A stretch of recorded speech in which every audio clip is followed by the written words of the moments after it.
बिस्मिल्लाहिर्रहमानिर्रहीम। अस्सलाम वालेकुम गाइस, उम्मीद है कि आप सब खैरियत से होंगे। और आज की हमारी इस वीडियो का जो लेक्चर है वो है अमेरिकन लिटरेचर की एक पोएम जिसका नेम है the pasture that is written by Robert Frost. Okay, आज का लेक्चर स्टार्ट करने से पहले मेरी आप सबसे गुजारिश है कि प्लीज़ मेरे चैनल को सब्सक्राइब कर दें और वीडियो पसंद आता है ज़रूर लाइक कीजिएगा और वीडियो को शुरू से आखिर तक ज़रूर देखिएगा, क्योंकि ये बहुत ही इंटरेस्टिंग और बहुत ही इंपॉर्टेंट पोएम है जिसका नेम है the pasture that is written by Robert Frost. तो आज हम इसकी रॉबर्ट फ्रॉस्ट की बायोग्राफी को डिस्कस करेंगे। इस पोएम के टेक्स्ट को डिस्कस करेंगे, पैराफ्रेज को डिस्कस करेंगे, लिटरेरी डिवाइसेस देखेंगे और फिर एट द एंड हम इंटरप्रिटेशन करेंगे। Okay, first of all we will have to discuss about author's biography. Robert Lee Frost was born in San Francisco on March 26, 1874. Robert Frost कब पैदा हुए? San Francisco में मार्च में 26 मार्च में इन 1874 में। Okay, he was one of America's leading 20th century poets and a 4-time winner of the Pulitzer prize. ये बहुत ही यानी फेमस पोएट थे, 20th सेंचुरी पोएट्स में से अमेरिका के लीडिंग, और फिर ये 4 टाइम विन कर चुके थे पुलिट्जर प्राइज को। एन एसेंशियली पास्टोरल पोएट, जो आप आज हम पोएम डिस्कस करने वाले हैं जिसका नेम है पास्चर, लेकिन ये एक पास्टल पोएट थे often associated with rural new England, जो कि एसोसिएट किस चीज़ के साथ थे? Mostly rural new England. Okay, Frost wrote poems whose philosophical dimensions transcend any region. Mainly focused on the issue of nature, Frost a poet of nature भी थे, ये Sen realist थे, नॉट पेसिमिस्ट थे। ओके, इन्होंने नेचर पे बहुत ज़्यादा लिखा। इन्होंने ये एक पास्टल पोएट थे एंड हिज पोएट्री इज़ दस ट्रेडिशनल एंड एक्सपेरिमेंटल। इनकी जो पोएट्री थी बहुत ज़्यादा ट्रेडिशनल थी और एक्सपेरिमेंटल थी। ओके, जिसमें ट्रेडिशंस, एक्सपेरिमेंट्स, ये सब चीज़ें बताई गई, दिखाया गया। रीजनल और यूनिवर्सल थी, जो कि पूरी दुनिया में यूनिवर्स में अप्लाई होती है। ओके, इनकी poet. And he died in Boston on January 29 1963।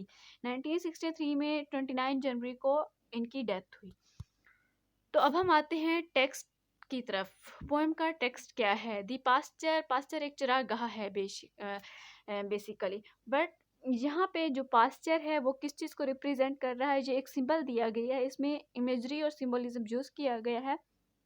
Okay, तो ये यहाँ पे वर्ल्ड को रिप्रेजेंट कर रहा है, all of whole of world, के जो पास्चर है वो एक वर्ल्ड है, यानी ये एक दुनिया है और इसे हमने क्लीन करना है।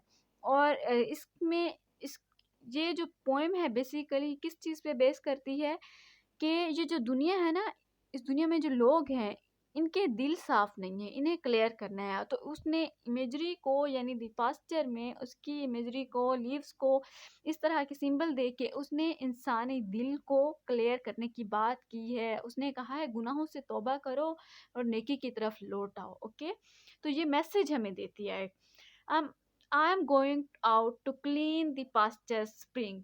यहाँ पे जो पोएट है वो कह रहा है कि मैं जा रहा हूँ इस मौसम में बाहर के यानी चरागाह को क्लीन करने, साफ करने। यहाँ इसका क्या मतलब है? वो कहता है कि मैं जा रहा हूँ साफ करने, यानी मैं दिलों को साफ करने के लिए, साफ करने की बात कर रहा हूँ यहाँ पे।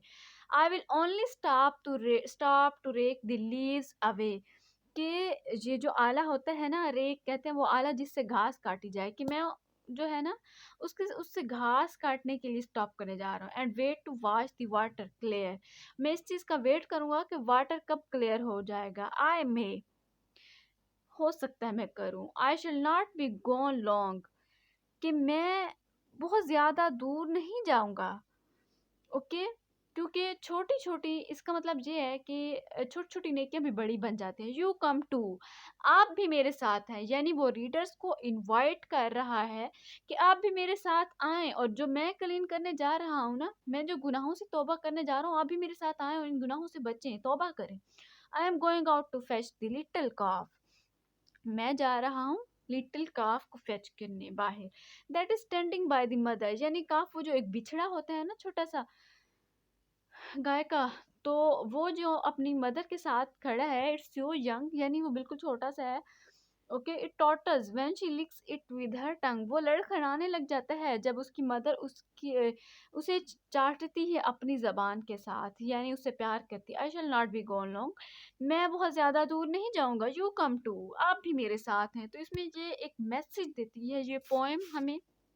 ओके, तो अब हम आते हैं पोएम के पैराफ्रेज की तरफ। First of all, the past is a poem that is written by Robert Frost. In this poem he the farmer, यहाँ पे उसने अपने आप को एक फार्मर रिप्रेजेंट किया। जैसा कि मैंने आपको बताया कि उसकी पोएम जो है ना, ट्रेडिशनल सब्जेक्ट मैटर होते हैं उनका यूनिवर्सल होता है, रीजनल होता है, इस तरह। सेज टू हिज वाइफ, वो अपनी वाइफ से मुखातिब हो रहा है, that he is going out to clean the pasture spring, कि वो जा रहा है। रीडर्स को भी वो इनवाइट कर रहा है यहाँ पे, और अपनी वाइफ से भी यही कह रहा है कि मैं जा रहा हूँ पास्चर स्प्रिंग को क्लीन करने।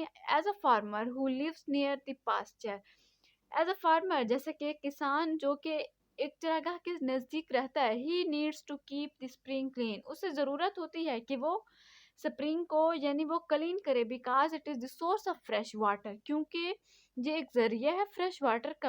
Where he and his family depend on, जहाँ पे वो और उसकी फैमिली इन्हिसार करते हैं, डिपेंड करते हैं। Okay, he must stop to rake the leaves away, क्योंकि उसने वहां से उस पानी के रास्ते से, यानी उसने वो पत्ते, वो जो घास है उसको काटना है, उसे वहां से रोकना है उन पत्तों को कि वो उस पानी में ना जाए, बिकॉज द वाटर फ्लो में बी ब्लॉक्ड, क्योंकि ऐसा हो सकता है कि वहां से जब वो पत्ते जाएंगे उस पानी पे, तो जो कि उस फ्रेश वाटर है उनके लिए, तो जैसे ही वो पत्ते जाएंगे तो उस पानी का जो फ्लो है वो बंद हो जाएगा, ब्लॉक हो जाएगा बाय देन, उनकी वजह से। And water freshness can be polluted, और जो साफ पानी होगा वो क्या होगा, वो आलूदा हो जाएगा, गंदा हो जाएगा। तो इसी तरह से हमारे अंदर एक इंसानी दिल में जो है ना, अच्छे भी ख्यालात होते हैं, बुरे भी होते हैं इंसानी दिमाग में। तो हम अच्छे काम भी करते हैं और बुरे काम भी करते हैं। तो वो यही बात कर रहा है कि जो बुरे काम है ना उन्हें रोकें, उन्हें हटा दें, क्योंकि वो जो बुरे काम होते हैं ना, जो बदी के काम होते हैं, जो गुनाह होते हैं, वो हमारे नेकियों को खा जाते हैं। तो इसी तरह ये जो पत्ते होंगे ना, ये हमारे फ्रेश वाटर जो है वो हमारा ब्लॉक हो जाएगा, और वो पानी जो है ना वो हमारा गंदा हो जाएगा, आलूदा हो जाएगा। तो इसी तरह से वो कहता है अपने दिलों को साफ रखें, गुनाहों से तौबा करें, ताकि वो जो आपकी नेकियां है ना वो ज़ाय ना हो। It also requires a little time to make sure that the work is done. और ये हमें रिक्वायर है, दरकार है थोड़ा सा टाइम, कि हम इस चीज़ को यकीनी बनाएं कि काम हमारा हो चुका है। It means that the water will soon be clear. इसका मतलब यहाँ पे तो ये है, जो ज़ाहिरी मीनिंग है वो ये है कि वाटर जो है ना, जो पानी है वो क्लियर हो जाएगा, वो साफ़ हो जाएगा। After the farmer throw away leaves floating on the water, जब वो पानी से पत्ते जो है ना वो साफ़ कर लेगा तो पानी साफ़ हो जाएगा। लेकिन इसके जो मीनिंग, इसके अंदर जो पोशीदा हैं, जो इसके सीक्रेटरी मीनिंग है वो क्या है, वो ये है, ये एक यानी मैसेज है हमारे लिए, बहुत इंपॉर्टेंट मैसेज है कि हम अपने दिलों को साफ रखें। तो हमें इसके लिए इस बात को यकीनी बनाए कि हमारा दिल जो है वो साफ है और हम नेक काम कर रहे हैं। Before he goes out to do the work, he a guest visits his house, जब वो अपने घर से बाहर जाने लगता है तो उससे पहले जो है ना कोई एक मेहमान आ जाता है उसके घर में। he says to his guest that he has to do something but it would not be long, कि वो अपने गेस्ट, अपने मेहमान को बताता है कि मैं कुछ करने जा रहा हूँ लेकिन ये बहुत ज़्यादा लॉन्ग नहीं है। ये asks the guest to wait for him a moment, वो अपने मेहमान से कहता है कि आप मेरा इंतज़ार करो एक लम्हे के लिए। और फिर वो एक्सप्लेन भी करता है कि वो चाहता है कि वो जो छोटा सा वो जो बिछड़ा है, उस गाय का बच्चा, वो जो है ना जो अपनी मदर के साथ खड़ा है, वो चाहता है, वो सोच रहा होता है कि वो बहुत छोटा है अभी, तो उसके इर्द गिर्द तो घूमेगा और फिर उसकी जो माँ है वो उसे चाटना शुरू कर देती है। तो इसी तरह से वो क्लीन कर लेती है उसकी जो मोइस्ट बॉडी होती है। यहाँ पे वो एक एग्जांपल देता है कि जो छोटा सा बच्चा होता है वो अपनी माँ के इर्द गिर्द घूमता है, तो उसकी माँ उसे अपनी ज़ुबान से यानी जब चाटने लगती है तो वो फिर उसके ऊपर जो मोइस्ट बॉडी होती है जो उसकी, वो साफ हो जाती है। इट स्टिल टॉटर्स, यानी वो खुशी से उछलने लग जाता है इस तरह से। तो वो यहाँ पे यही बता रहा है कि जब हम भी अपने माहौल को, अपने दिल को साफ रखेंगे तो हमारे भी गुनाह जो हैं वो ख़त्म हो जाएंगे, हम नेकी की तरफ लौट आएंगे. ऑल दो it's mother has it to help clean its moist body, it's still toddler, so it needs the owner's help beside its mother care. वो इसी तरह से वो कहता है कि यहाँ पे उसकी मदर की उसे हेल्प चाहिए होती है कि वो जो है ना उसे क्लीन करे. तो इसी तरह से हमें भी अपने आप को, अपने दिल को साफ करना चाहिए. हमारे दिल को हमारी मदद की ज़रूरत है. तो अब हम आते हैं लिटरेरी डिवाइसेस पे. फर्स्ट ऑफ ऑल हम डिस्कस करेंगे राइम स्कीम को. राइम क्या है? Rhyme is the repetition of the identical or similar stressed sounds हैं. साउंड्स को हम राइम कहते हैं, यानी जो आइडेंटिकल या फिर सिमिलर स्ट्रेस्ड साउंड्स हों तो उनकी अगर रेपिटेशन हो रही है तो वो राइम स्कीम बन जाएगी. In the first stanza the rhyme occurs in the second line and the third line which are the words away and I may. आपने पोएम देखी है, ओके तो आपको आइडिया है इस चीज़ का कि पोएम हमने किस तरह से पढ़ी है, ठीक है.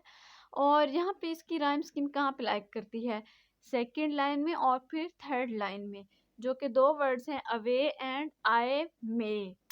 ये इनकी राइम सेम है. In the second stanza similar to the first the rhyme scheme occurs in the second and third line. जिस तरह फर्स्ट स्टैंजा में हुआ है कि सेकंड और थर्ड लाइन में राइम स्कीम अकर करती है अवे एंड आई में, तो इसी तरह सेकंड स्टैंजा में यही होता है क्योंकि इसके दो स्टैंजाज हैं और 4 लाइंस हैं दोनों स्टैंजाज की. ओके 8 लाइन पोएम है ये, जिसे हम ऑक्टेव भी कह सकते हैं. ओके तो इसी तरह से फिर इसका जो स्ट्रक्चर है यानी वो 8 लाइन पे बेस करता है और दो स्टैंजाज हैं इस पोएम में. Okay 4 line stanza. तो इसी तरह से फिर जो सेकंड स्टैंजा है उसमें भी सेकंड और थर्ड लाइन में राइम स्कीम अकर होती है. जैसे कि वर्ड्स आप देखें यंग एंड टंग, तो यानी वो राइम स्कीम मैच हो रही है. ओके तो अब हम आते हैं इसके रिदम पे. रिदम क्या है? Rhythm is the recurrences of the same stress और tone in a line to create the word और एटमॉस्फेयर, जो कि एक हारमोनी पैदा कर दे, सेम स्ट्रेस टोन हो इस तरह से.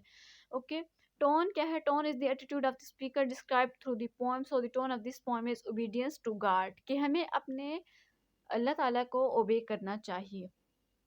ओके सिंबलिज्म है इसमें यूज किया हुआ. This poem is full of symbols. The symbols lie in pasture symbolizes the world. जैसा कि मैंने आपको पहले ही बताया कि पास्चर जो है वो पूरी दुनिया को रिप्रेजेंट करता है.